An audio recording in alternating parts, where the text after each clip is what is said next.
Today's featured car of the day is a 1970 Dodge Coronet 500 convertible. And I'll read from the auction website at Mecum, and it states 1970 Dodge Coronet 500 convertible, 383 V8 4-speed.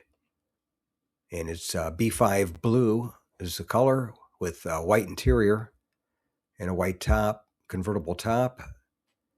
And this one was lot number S225 at the Mecum Dallas Fort Worth 2025 auction, and on Saturday, November 1st of 2025.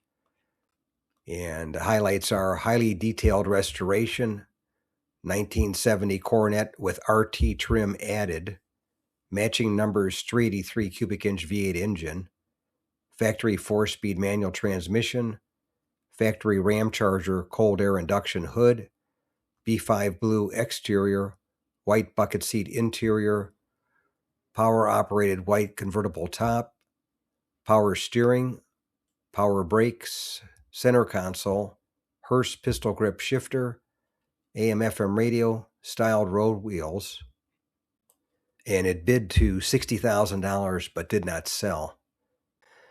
And it was a good looking car, that's for sure. It's a right color combo, being B5 blue, the bright blue with the white interior and white top, and Magnum 500 wheels. Definitely had a good look to it. But unfortunately, that wasn't enough to sell it. It might have been all the money, who knows. But anyway, that's today's featured car of the day, a 1970 Dodge Coronet 500 convertible with a 383, a pistol grip 4-speed, a factory ram charger cold air induction hood in B5 blue with a white top and white bucket seat interior, and the RT trim was added.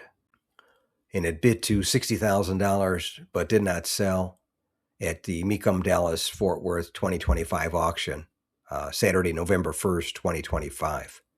If you made it to the end of the video, thank you very much for watching. I appreciate it. If you can share this video and my channel, Car Finder, with a friend, or share it on your group page if you have one, I would appreciate it. Otherwise, thanks for watching, and we'll catch you on the next one. Thanks again for watching. I appreciate it. And by the way, here's a couple of videos of the 700 plus videos that I have on my channel, Car Finder. This will take you over to my page, and you can take a look at any of the videos that are there that look good to you. But thanks again for watching, and we'll see you on the next one.